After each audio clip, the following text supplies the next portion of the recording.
74 of the ForensicWeek.com show, brought to you by Forensic IQ Incorporated. I'm your host, Tom Mauriello, CEO of Forensic IQ and professor at the University of Maryland Department of Criminology and Criminal Justice in College Park, Maryland. Our show today is about an invaluable resource for medical examiners, coroners, law enforcement officials, and the general public from all over the country in hopes of resolving missing and unidentified persons from cold case investigations. It's called NamUs, the National Missing and Unidentified Persons System. But first, before we begin our show, our ForensicWeek.com crew this evening is Laura Pachuki, our producer this evening, a graduate student from the George Washington University Forensic Science Department, and Jamal Francis, a University of Maryland undergraduate sociology major, who's a student intern with Forensic IQ and co-producer of the show.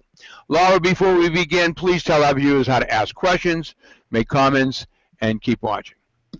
All right. Hi, everyone, and thank you for watching ForensicWeek.com. If you have any questions, comments, or ideas for future shows, please email us at forensicweek@gmail.com. If you're watching the show live and you have a question for our guest, you can use the comment box below, and we'll bring that up on air for you. You can also tweet us at Forensic Week. If you like this episode, please click the subscribe button on YouTube. You can watch all archive shows 24/7 online at forensicweek.com. You can also find us on Facebook by searching the ForensicWeek.com show. Like and share our page. Thanks, and back to you, Tom. Thank you, Laura. NamUs is a national centralized repository and resource center for missing persons and unidentified decedent records. Before we begin our show and introduce you to our special guest, Todd Matthews, I thought it would be appropriate for you to watch this video that they've produced called NamUs, Making a Difference. It truly will give you a good, strong foundation of what NamUs is, and then we'll introduce our guest, Todd Matthews, to fill in the blanks and get a good understanding of what this resource is, how it works, and how it's helping. So, Laura, please show the video.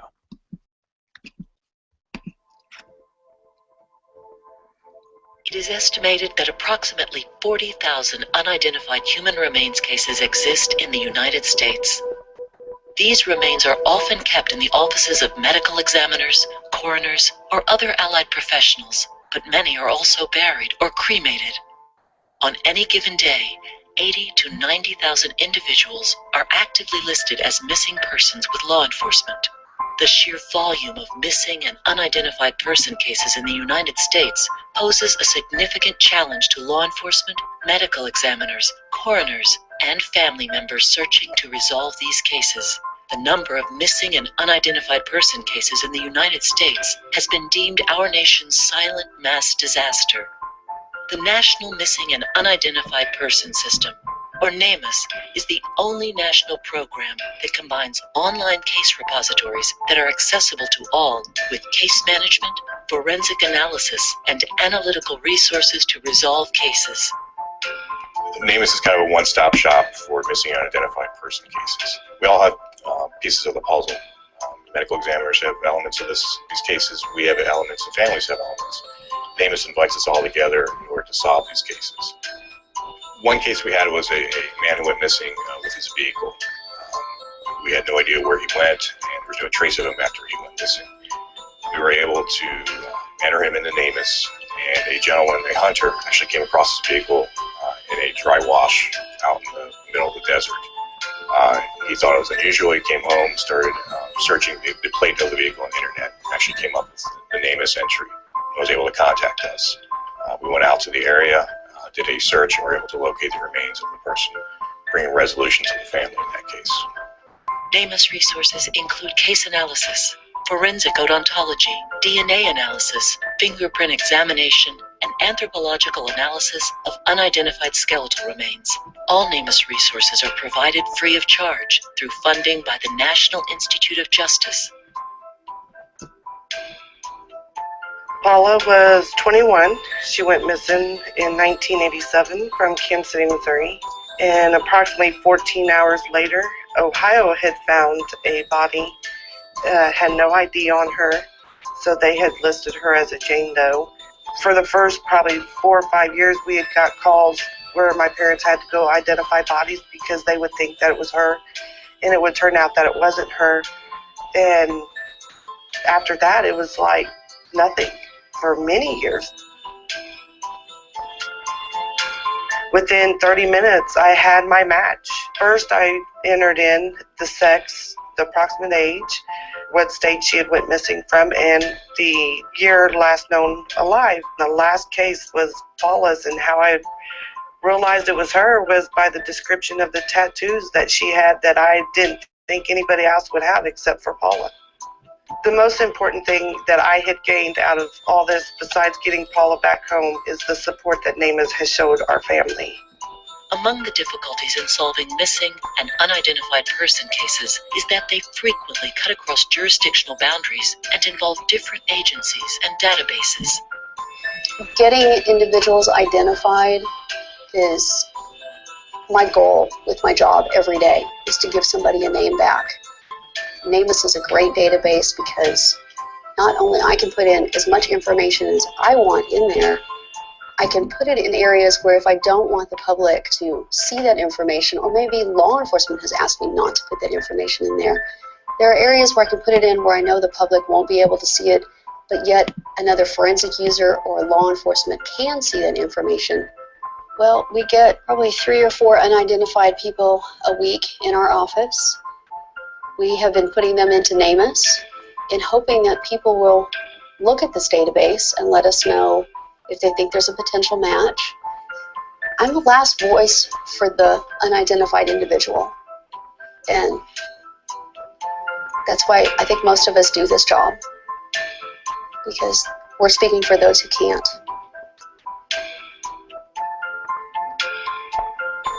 Billy went missing in 2004, and previous to that, we were just a mom and dad to our children, family, farm-oriented people. And when Billy went missing, we stepped into the world of the unknown. Families suffer greatly when a person goes missing. The not knowing is the hardest. NamUs was created to improve access to information for the diverse community of families and the criminal justice professionals who work on missing person and unidentified decedent cases. It takes a village, and together we can all make a difference. I think it gives a sense of security to know that there's other people out there trying to find your missing loved one and to bring them home. NamUs is an excellent tool. It's something that was desperately needed. There was a void in missing and identified person cases for law enforcement. And I think the more cases that get entered, the more chances we'll have to resolve cases, and that's what our goal is. We can't resolve these unidentified and missing persons until every missing person and unidentified individual is in the database. One day I think we will bring Billy home. You never give up. For more information, visit www.namus.gov or contact NamUs toll-free at 1-855-626-7600. NamUs is funded by the National Institute of Justice and managed by the University of North Texas Health Science Center. Thank you, Laura. Ladies and gentlemen, this evening you're going to learn about the management of NamUs. That 6-minute video, I think, was very, very well done. And normally, ForensicWeek.com, we don't show videos like that because we're a talk show. But when I saw that on their website, I said, we've got to show it. And I am honored this evening to introduce our guest, Todd Matthews. Todd is the director for NamUs Case Management and Communications. He joined NamUs management team in 2011 as the program transitioned to the University of North Texas Health Science Center. In his current role, he manages the NamUs regional system administrator staff, oversees quality assurance and quality control of NamUs data, performs outreach and training, coordinates all NamUs print and broadcast media, and serves as the media spokesperson for NamUs. Todd previously served as the NamUs regional system administrator and was a member of the NamUs advisory board for the development of the database and program. In those roles, he piloted efforts to coordinate data exchange between NamUs and the National Center for Missing and Exploited Children, which is another sister organization. I first met Todd this past February, in fact, with Laura, our producer, while we were attending the American Academy of Forensic Sciences in Orlando, Florida.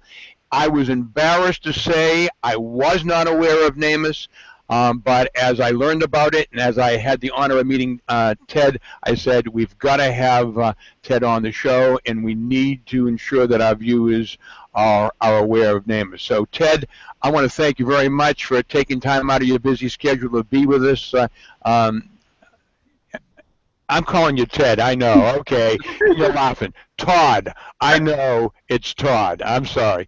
Todd, listen, I really appreciate you being here, and I just want to let you know a little bit about our viewers. Our viewers, many of them are students looking for careers, trying to find out what's out there. A lot of them are criminal justice majors who don't want to be police officers. They like the investigative process, but they're looking for something different. Certainly, we have practitioners from law enforcement, from forensic science, etc.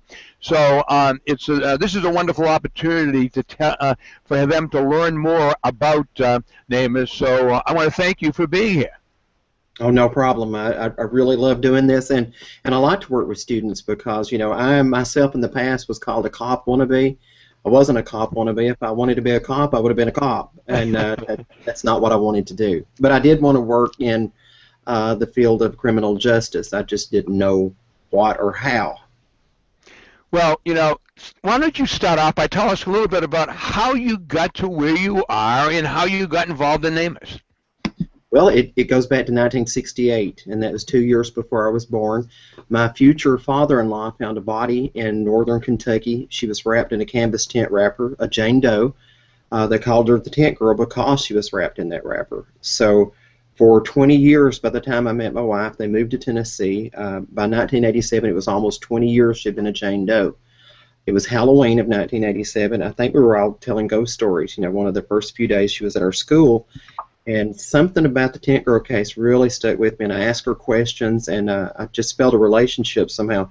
I have two siblings that died very early, you know, so we tended their graves, so you know, the dead wasn't really scary to me. So the tent girl wasn't the monster or the anomaly that the community felt that she was. She was, to me, just somebody that had died, and they thought she was young, you know, they thought she could have been a teenager, maybe early 20s, and I felt like I visited her grave, went on, you know, eventually went online, microfilms. I did everything I could to find out more information about the girl. So ultimately, after 10 years of trying and the internet came online, I was able to find her. I found her sister looking for her. It was sort of like a message board, like the Craigslist of the day. It was called Crane and Hibbs. So I did make. So this was before NamUs was created. We're talking 1998. I made the identification. So I did find the family members. I contacted them. DNA test, 48 hours, 2020. News camera set in my yard. Later, it was an identification. It took 6 weeks to actually get the DNA test back. They featured it, like I said, on 48 hours, and that was my step into this world. From what I understand, that was the first time anybody had ever used the internet to solve crime in that manner. So being Forrest Gump, you know, I was a factory worker. I had no idea there were 40,000 unidentified bodies out there. I thought I had one, and I thought my job is done. It was more of a labor of love. It was just more of a hobby, you know, than that. I just wanted to send the girl back home. I wanted her to send her back to her family. What kind of data back then was there on the tent girl? I mean, did you have to create the data, or did the police do a good job of reporting this unidentified person, or what was being done back then? They did the best they could. In 1967, 68, you know, there was just a pathologist. You know, there was no forensic anthropologist available. There was no DNA. There was very little of anything, so I think they did the best they could at the time. So with the current technology, they ultimately buried her, and you know, they did not collect a DNA sample. They didn't know to. So what I did was gather and sort. I built a website for the tent girl with her estimated height, weight, forensic reconstructions, anything that I thought, newspaper articles, and I thought, well, eventually somebody will say, hey, that's my girl, I want her back. That's my person. And it didn't work that way. November of 1997, I had the website online. A local newspaper picked it up in Georgetown, Kentucky, and said, here's another noble effort to identify the tent girl. He's harnessing the web. This guy's never going to do anything. I continued to look, and that's when I found the sister looking for her. And then I had something to show her. So I had this, sort of like you see on NamUs now, the case profiles. I had that to show her. No, I'm not a crazy person. Here's everything that I know. Your sister truly is an urban legend in another state.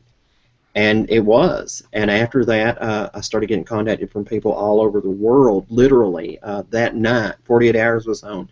There was people calling me, showing up at the door, law enforcement, medical examiners, and I thought, and what in the world am I going to do? It's just. And like, you were just doing this on your own.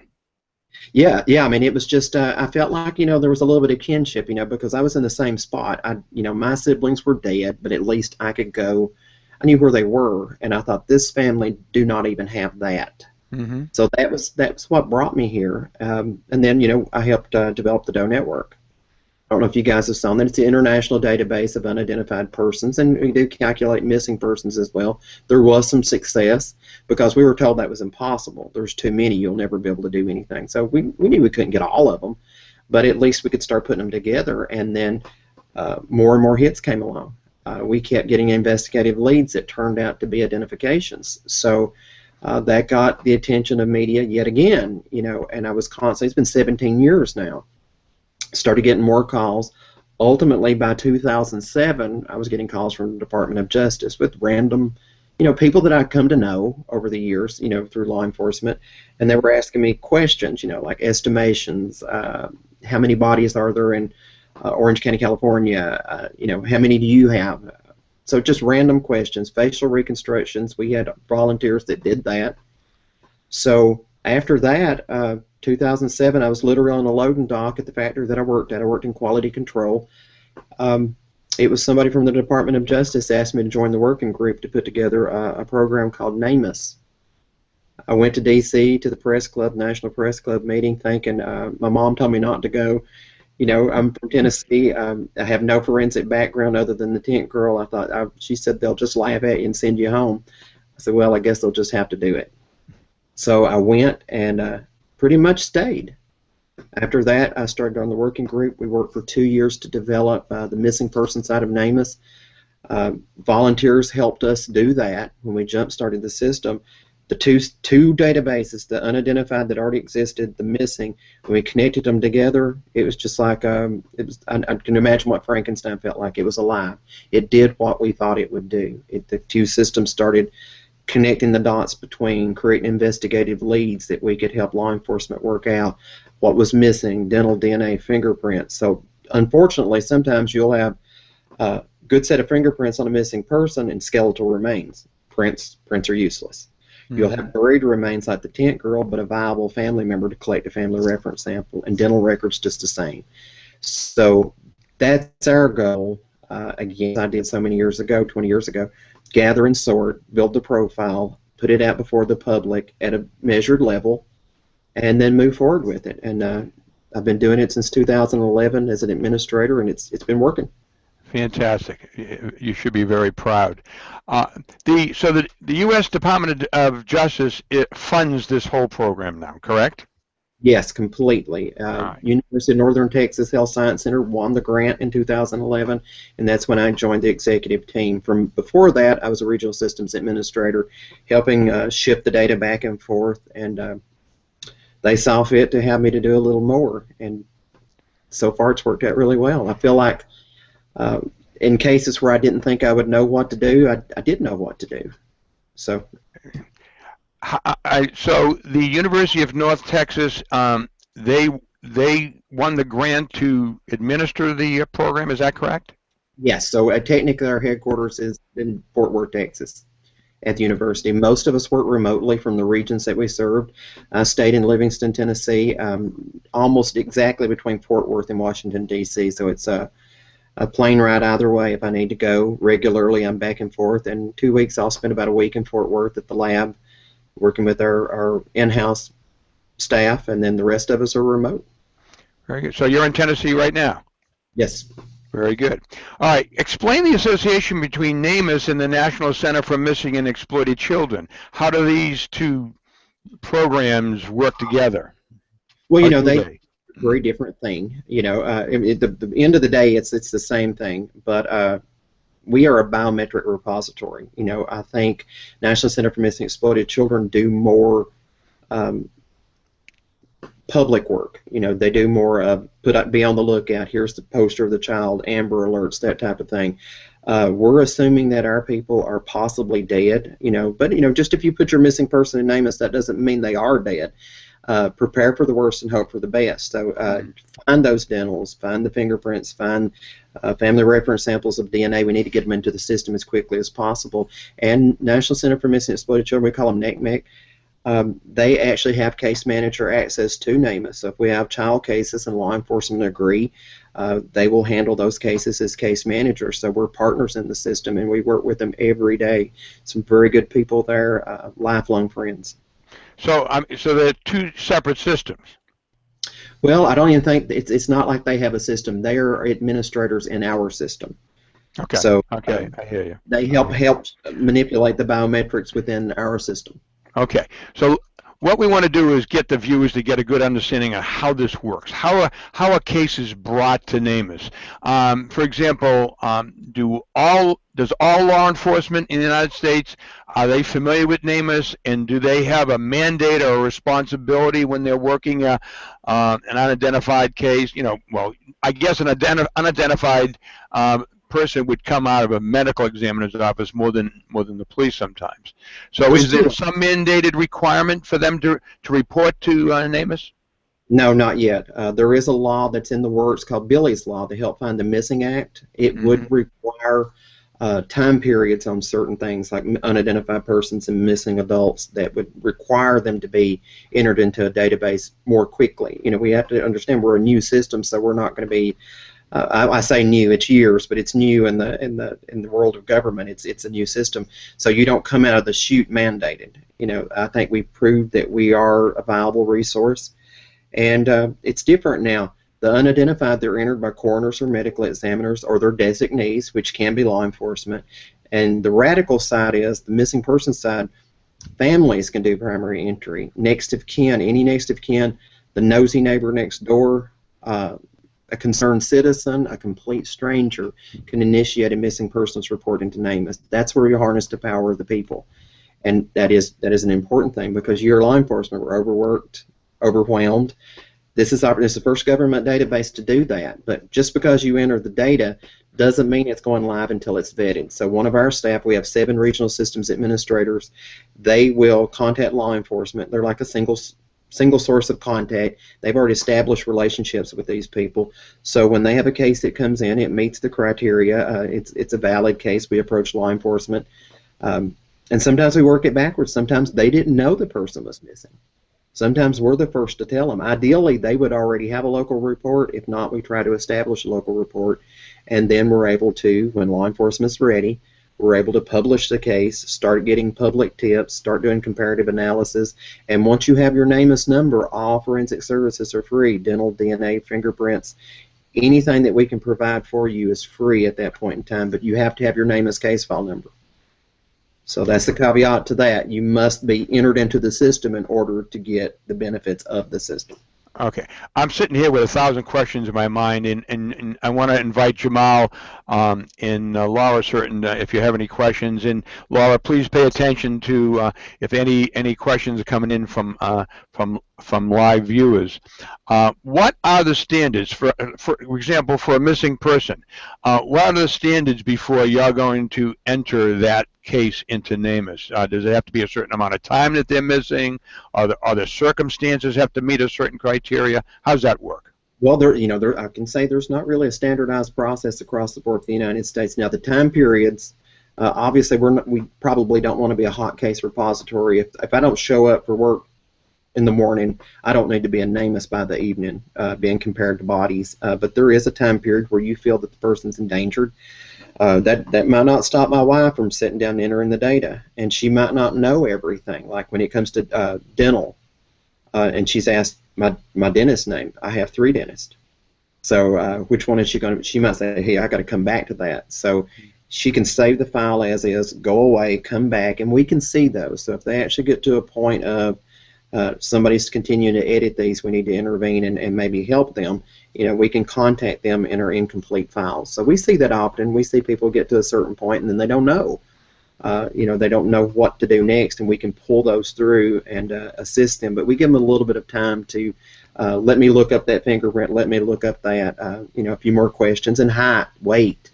Those are estimations. You might not know exactly how tall your person is. So, people sometimes have to do a little homework.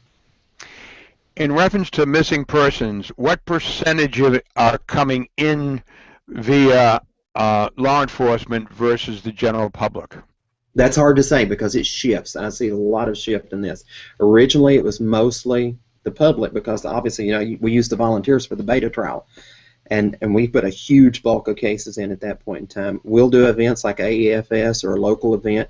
We're doing one in Harris County, Texas in a couple of weeks. We're going to get an influx of cases from that.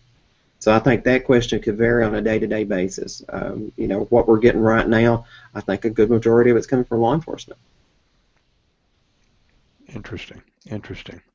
How about, let's talk a little bit about unidentified bodies. How long does a unidentified body sit before it's either cremated or buried? Do some jurisdictions just cremate if there's no family contacts?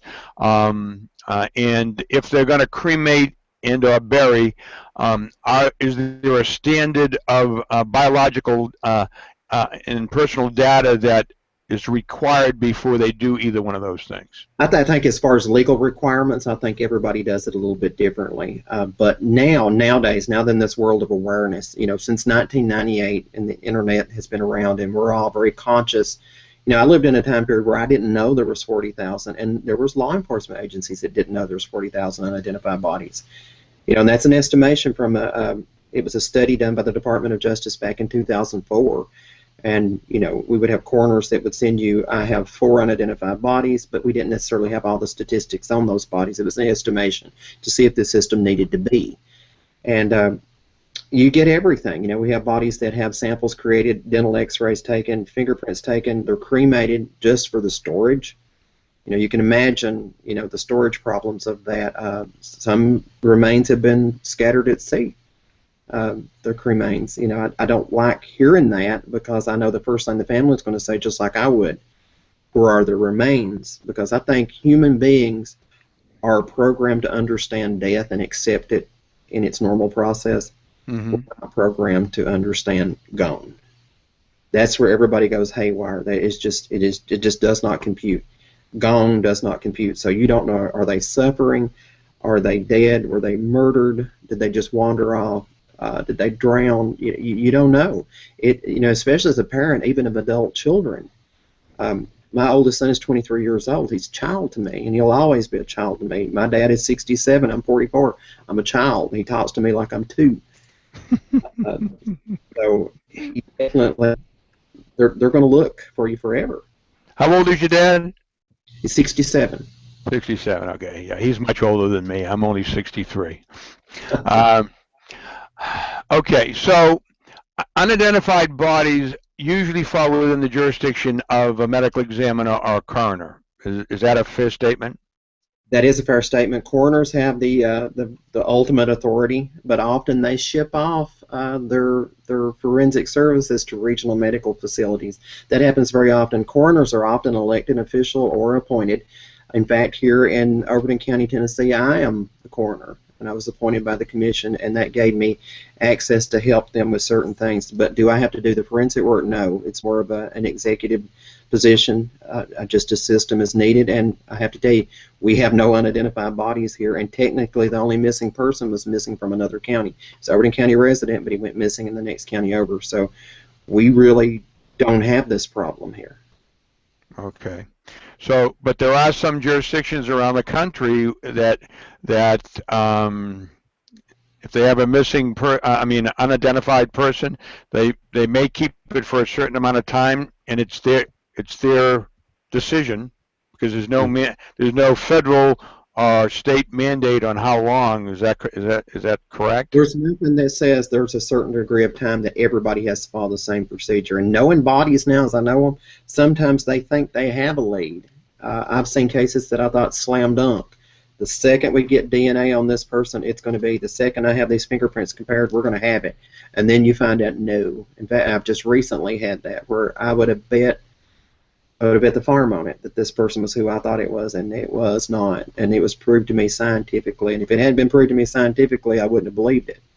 So it's a hard choice. And sometimes families prefer death over gone. They'd rather have you prove that this person died and how they died so that they can grieve properly and move onward. And I think that's important. I think our government realized that. It's not just a matter of the crime, it's the process of the family structure. They change enormously during a missing person. I've seen families implode. I've seen families grow stronger as a result of it. You just never know what you're going to get with it, but it's dramatic. It's a mortal injury on that family, and it will not heal until they're able to grieve properly and then move on. So if a family has a missing person, a member of their family missing, and they're dead or killed or whatever happened to them, and their body's found somewhere, all they can do is hope that jurisdiction either is engaged with NamUs, who will, provide the proper data in the system and look in the system, because if that family has reported the missing person to NamUs, then it's in there, correct, with all the biological data and personal data, all right? So a body gets found. In an ideal world, body gets found, they enter that into NamUs, the odds of having a hit are pretty high, correct? Yeah, and it's going to get higher. Right now, it's like we're trying to put a puzzle together without all the pieces. Today, moving forward, we're in good shape with bodies that are found in missing persons. People are aware enough that eventually they're going to get put into the system. It's the backlog. It's those that were buried without DNA collected. It's those missing persons from 1972 that have maybe the only person alive that remembers or cares about it are unable to get onto the computer and enter a case. We do that often. I have people that will call in and say, I have no computer, I have zero skills. Or law enforcement, I tried to report it in 1972, they tell me to go home and wait for them. And then I find out they've been waiting since 1972 and they didn't go back and try to reinforce it. So that's what you do. I think a lot of it we're going to catch up and then move forward very respectively. We're going to have to stay on it. And I realize that my obsessive nature, I want to try to solve all these. I had to convince myself that you will not solve all these cases, but you are going to put together an effort that can go on and do it. I mean, at least we give every one of them a fair shot by doing this, and that has to be enough. I'm satisfied with that. It sounds like you have a process. It's just a matter of awareness at this point in time. It is, and that's harder than I thought it would be. We've been on national programs. We've been on. We have it pretty much an article a day, sometimes two, going out there, and the public, the CSI community, they all know.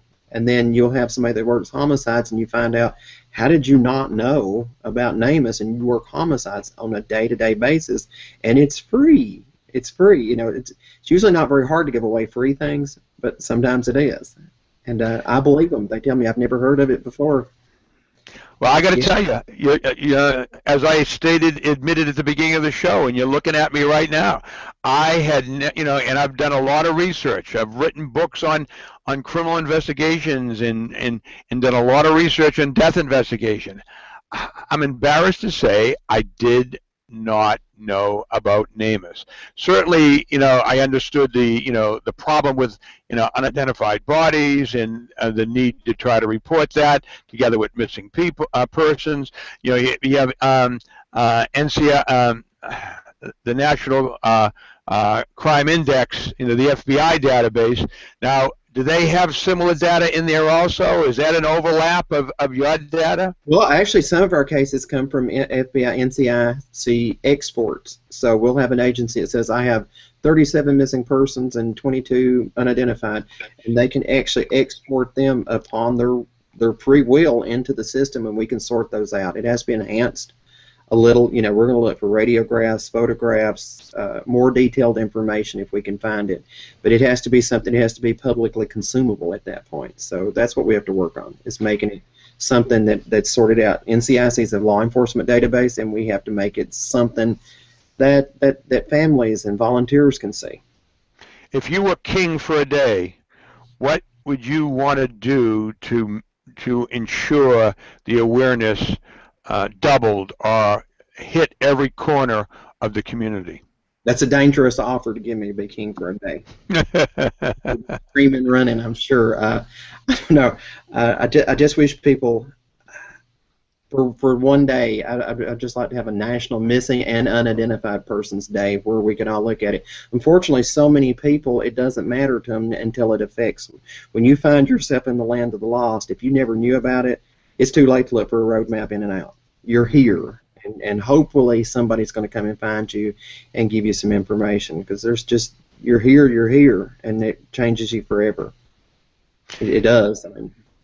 Tell us a little bit about the staff, the people behind the scenes of NamUs. In what kind of skills do they have? What's a typical 8-hour day for them in accomplishing their work? An 8-hour day, oh my God, if there was such a thing as an 8-hour day. We have the RSAs, which are Regional Systems Administrators, and I helped develop the first role of it. I was the first one, so God help them. I had to help create that format, but their job is to work with medical examiners and coroners to make sure their information is not just noted, but uploaded into the system. And the same with the missing and law enforcement, to educate, teach, train, so that they understand what's going on. And the background from them, we have a couple of retired homicide investigators that are there. We have a couple of people that had a DNA background, and they left their current very active careers to come over. We have an analyst that was once at NCMEC, the National Center for Missing and Exploited Children, had an opportunity to join the NamUs staff. They took it. And even Emily Craig, the medical examiner I worked with in Kentucky during the tent girl, she's an anthropologist. She joined our team. She took my old role when I went into this slot as a regional systems administrator covering the Tennessee and Kentucky area. So she brought her anthropology skills. Now, she didn't function as an anthropologist, but that working knowledge of how the system works, she helped advise other staff members. So we try to keep a good variety of people with various backgrounds in criminal justice so they understand, and they help each other.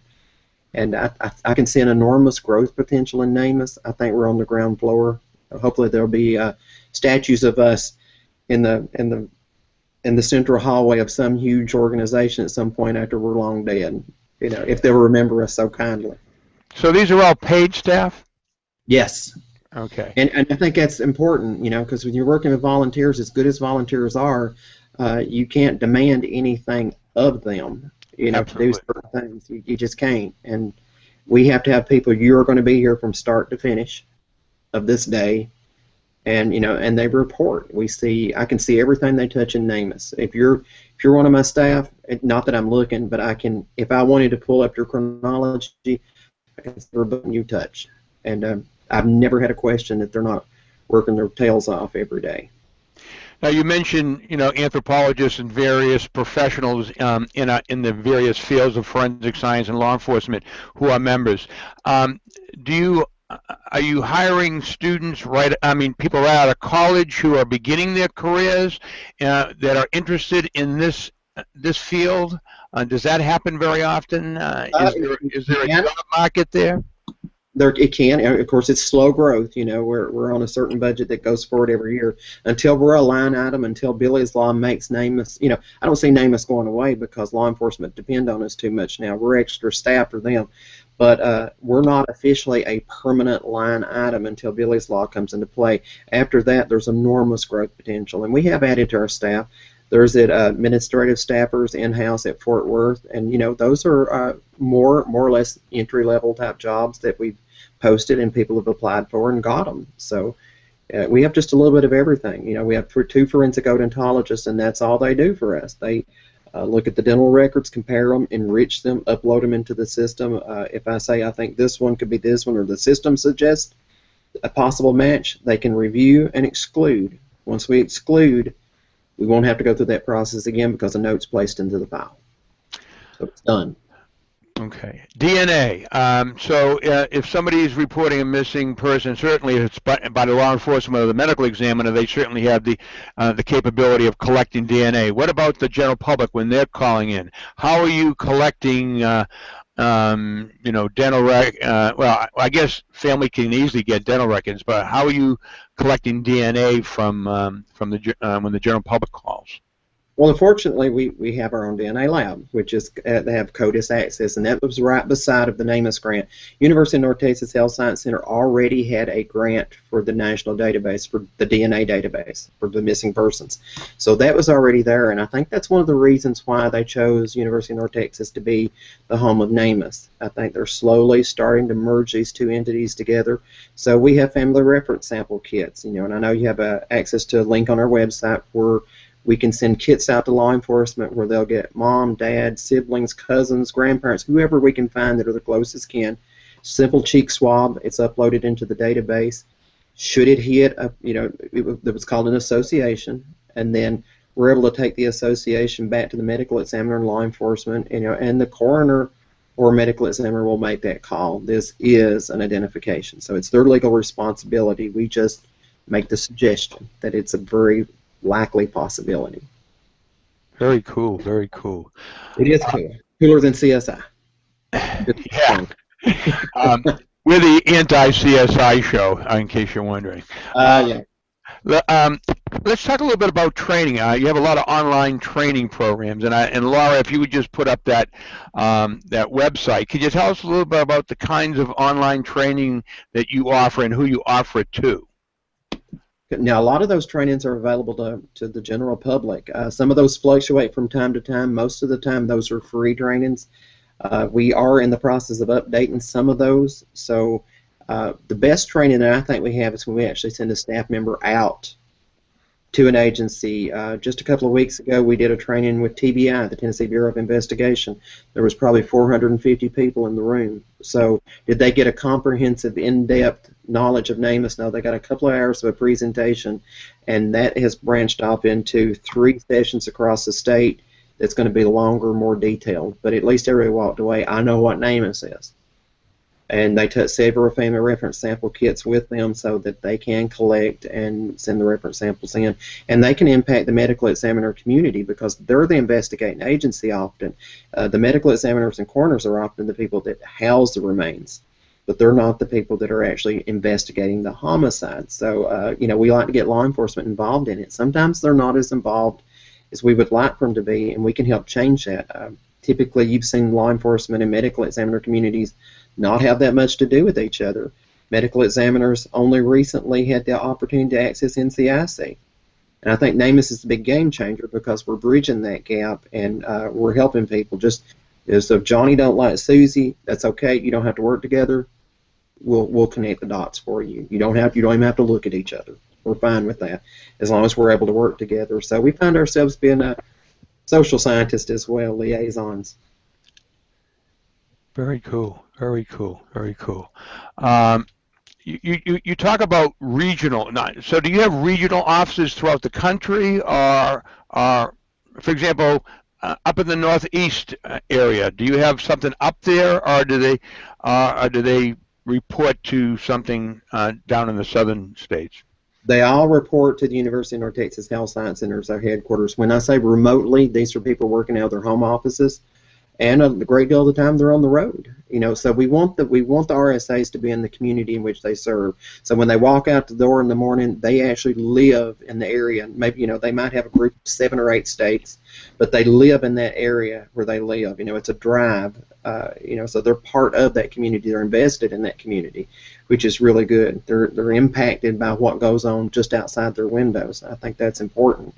And in this world, back in the days of Doe Network, and it's still there, I still keep it up and running. It has its own purpose. We learned that people that were interested in doing this were so scattered about. The internet is what brought everybody together, and it worked, and it still will work. I don't see any benefit of bringing everybody under one roof. Well, you're right. I mean, I'm sitting here in Laurel, Maryland. You're sitting there in Tennessee. Laura is another part of Maryland, and my good friend Jamal is studying in College Park, Maryland, like being a good student. And that's just the global world that we're in, and I certainly can appreciate that. Do you have any statistics on whether they're missing or identified body persons? Any statistics on what percentage of them are missing or unidentified because of criminal actions? Are there any natural is it natural deaths type things, or how's there that? are natural deaths, but most of the unidentified don't bury themselves in a shallow grave or take their, obviously people do take their lives, but some effort has been taken to conceal the identity of these people. Most of these people are victims of homicide, and I can't give you an exact percentage. I don't know because we don't have all of them, but the greatest majority of what we deal with are homicide victims. And so even though they're a homicide victim, that means possibly somebody got away with it, or they're in jail for another crime, but it's unresolved. And I'd hate to say it, but a lot of them, even after there's an identification, that solution for that crime might not happen. The tent girl was from back in 1968. I resolved the case in 1998. Her husband is presumed to be the person that did it, but he died before, in fact, the same year and month that I found out about the tent girl case, he died. So nobody has been punished for this, and we don't know, did he act alone? Did he indeed do it? We have no idea, not really. I think we can presume he did it. The circumstances suggest that he did, but as far as enough evidence to put somebody in jail, no. And that happens a lot, especially in these older cases. There's just not enough information, or the collection of data at the time. They were using a different technology. If you didn't have an anthropologist, they're not going to estimate the age. They can't do it. They couldn't do it. And we're having to go back and do that now. We're often involved in exhumations, and when an anthropologist looks at the bones again, they're saying, well, this wasn't a 22-year-old lady, this was a 30-year-old lady. Well, that dramatically changes the way that we look at these cases and try to make an identification. That happens. That happens a lot. How about that brings me to the question, the quality of information you're getting. I know you're involved in quality control. Are you satisfied with the quality of information that you're getting from law enforcement and in the coroner's fields? Are they giving you good information? Is it accurate? Are you looking for something better in the future? I'm satisfied in the direction that we're going. Because if I get an estimation of age and it says 30 to 90, I'd like to have that just shortened just a little bit if possible. If there's resources we can provide to do that, I'd like to. I mean, that's leaving like a 60-year window of time. Do I need a forensic odontologist to review the teeth? Because they can tell a lot from your teeth with your age. What can we do to narrow these gaps down? Even in cases where there's 30 to 40, is there any technology that we can apply to narrow that window down? To help us know exactly. I think you've heard Frank Bender. He was a well-known forensic artist. He passed away. The one in Philadelphia? Yes. Yeah. And I've worked with him before, not face-to-face, but online. He called himself the recomposer of the decomposed, and it was kind of funny to hear him say that because that's honestly that's what we try to do. We are trying to put this, what some might see as a pile of bones and recreate a human out of it. And that's really what we're trying to do. Can you elicit the services of a forensic artist from a police department or a forensic whatever science you need or service? Um, are you able to go to agencies and get their help, or is that a issue for Well, them? we kind of do. We don't want to replace the agency's existing resources. We want to supplement them as needed. If they don't have a fingerprint expert, we'll give you one. If you don't have an odontologist, we'll give you one. And unofficially, I've had a group of volunteer forensic artists working since 2001. It's called Project Eden. And that was born out of an agency telling me we don't have the money to hire forensic artists, so I put together a group of them. So we don't officially use them with NamUs because there's no financial resources to compensate those people at this time. But we do have volunteers that will help us, certified forensic artists that will, on a case-by-case basis, are willing to help reconstruct or clean up some of the images. Now, sometimes if the body is fresh enough to actually show the live face, it's just like going to the coroner. They pull the sheet back. Is this your dad? Is this your mom? But if there's trauma that we can use forensic art, use a real photo and maybe remove the trauma, a slash, a bullet hole, bruising, edema, anything that we can remove and make it more viewable. We try to do that, or we at least offer the opportunity. Some people want to leave it as is. Some people don't want a reconstruction, or we're not able to produce one that is accurate enough. I'll have an artist that tells me, hey, these are just photos. If you don't have the skull and you just have photos of the skull, this is the best I can do. But that's the one time that you can actually bring forth a little bit of evidence. Forensic art is an opportunity to basically create an investigative lead from just an artistic talent. So they can actually develop. And that's amazing because I love to do that, but often it's so difficult sometimes to get the needed criteria together to do that. We've had Sandy Enslow from L.A. County Sheriff's Office, who's a forensic artist, a wonderful, wonderful artist. She's been on the show a couple of times, and in fact, in a couple of weeks, in May 7th, we have Samantha Steinberg from Miami-Dade Police. I don't know if you've met Sandy. She's very talented. You're going to be very happy with that. Great. Yeah, she'll be on in a few weeks, and we look forward to that. I'm looking at the time. I've been asking a lot of questions, things that are interesting to me, but I want to make sure that you have an opportunity to talk about some things maybe that I haven't asked, things that you believe are important. Again, we have the general public who are watching this show, and when we're done, when this show is over in 8 minutes. Within 5 minutes, it's immediately archived on our YouTube. So, people can watch the show anytime they want. So please refer them if you think there's important information that we talked about here today that is helpful for somebody. Please send them to Forensic Week to watch it, and it'll certainly be there. But are there some things that you would like to say to law enforcement who are watching, students who are watching, the general public that maybe we haven't talked about this evening? Well, we're certainly going to share this show on social media so that other people will see this. And it gave me a good opportunity to say things we don't always get to say. You asked some great questions. A lot of people refer to NamUs as a database, and it's actually become more than a database. We're essentially the National Center for Missing and Unidentified Persons. That's just quite simply, we're not just a database. It's a group of people now, and they work really hard to put together a good resource for people, and it just. If somebody doesn't want to use NamUs and take advantage of the resources, I simply do not understand that. And I've never really had anybody to actually not want to use it. But you see people a little hesitant, and sometimes I'm afraid law enforcement feel like I failed to make an identification or find my person. It's not an embarrassment to ask for help.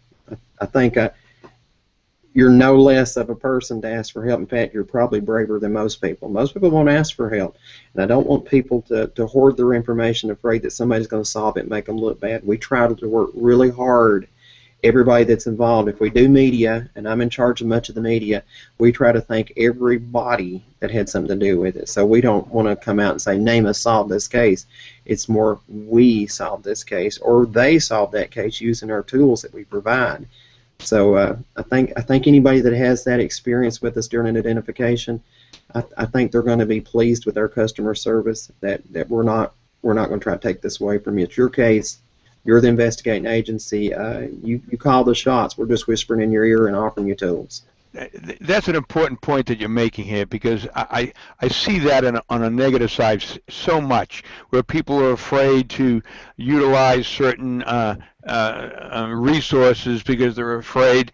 I mean, I've offered free students to work on cold cases for police jurisdictions that have one or two people working hundreds and hundreds of cold cases, and say, listen, I got criminal justice students who are starving to get some real opportunities. They're young, they're smart, they're free. They're free.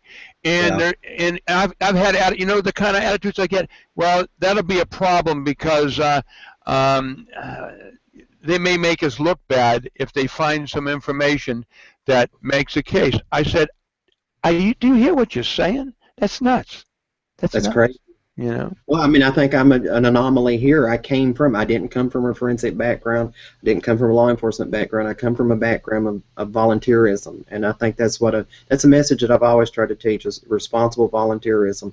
We're not here to go get the bad guys and put them in jail. We're here to give them something that they need, whether it's a volunteer that provides a tip or one of our forensic scientists that does it. It takes a village of people to do this, and you're not going to solve a case all by yourself. You're going to use something that's going to help you do that. We talked about the fact that volunteers sometimes are difficult because, you really, they're doing just that. They're volunteering their time when they have it. There's a different kind of volunteering. We kind of just mentioned it, students' internships.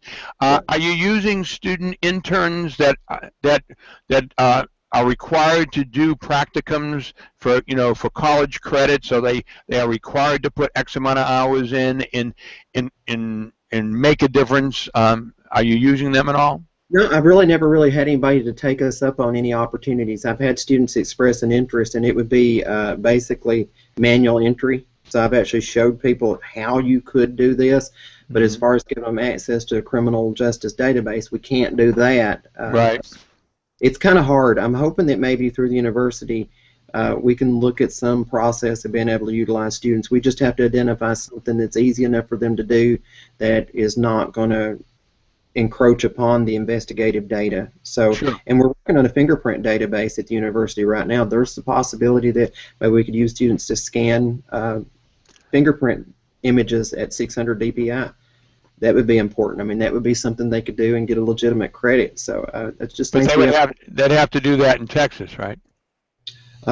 Maybe not. Now we've certainly pointed out volunteers to criminal justice agencies. Mm-hmm. So if Houston PD have 600 cars to upload, they need to own the volunteer, not us. The volunteer needs to be reporting to them. That's their data. So we certainly couldn't be responsible for it off-site.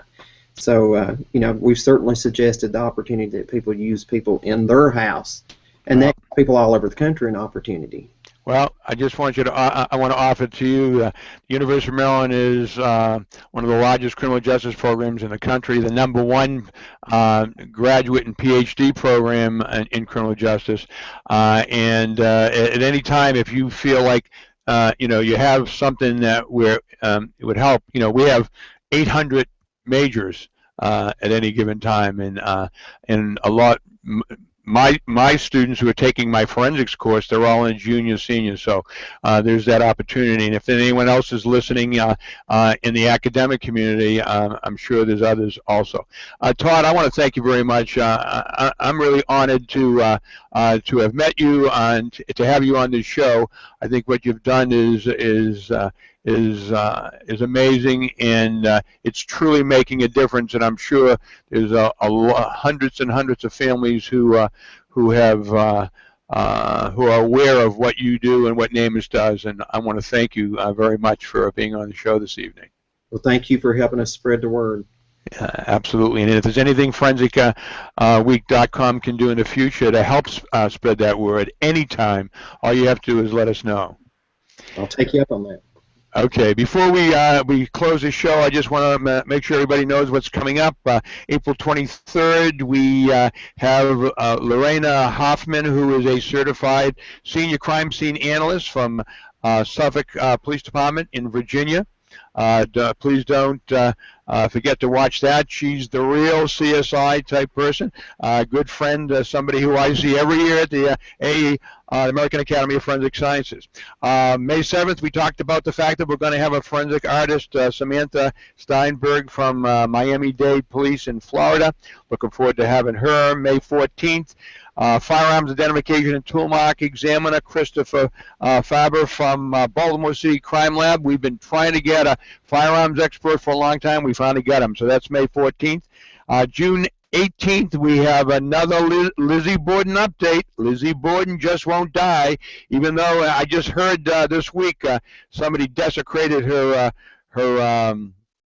stone there in the over there in Massachusetts. But anyways, we have a psychologist, Dr. Stephen Kane, who has done a lot of research on the Lizzie Borden murders, and he is now at the University of Guam, and he is going to be on the show on June 18th to give us some updates on a psychological autopsy on Lizzie Borden. Let's not forget that the IAI, the American Academy of Forensic, IAI, the International Association of Identification's 100th anniversary celebration is in Sacramento, California, and the ForensicWeek.com is going to be doing several live shows there in August, so don't forget about that, and we look forward to being there. And there's one other, the Chesapeake Bay division of IAI is having their conference in Ocean City, Maryland, and our producer, Laura Pachuki, is going to be working on there. They're calling their conference the Murder Mystery Workshop. And Laura, you're going to be working with Ted. Remember, that's where I got the word Ted, because I was thinking of Ted Robinson, Professor Robinson from George Washington University. Tell us a little bit about the workshop that you guys are doing down there.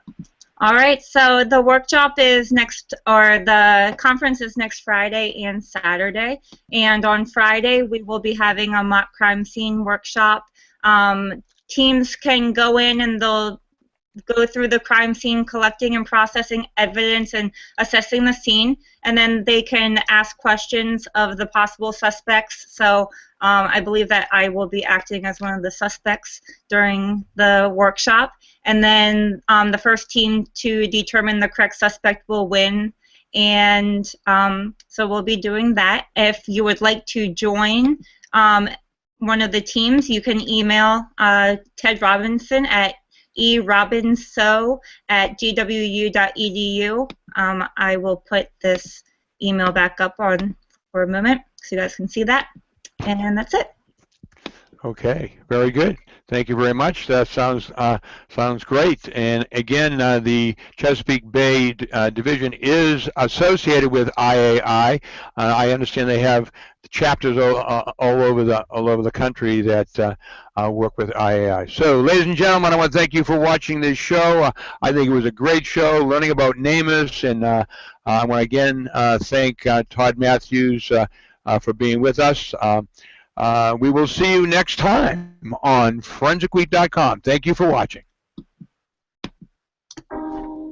Forensic Week is brought to you by Tom Mauriello, professor of the University of Maryland, College Park, and produced by Laura Pachuki and Jamal Francis.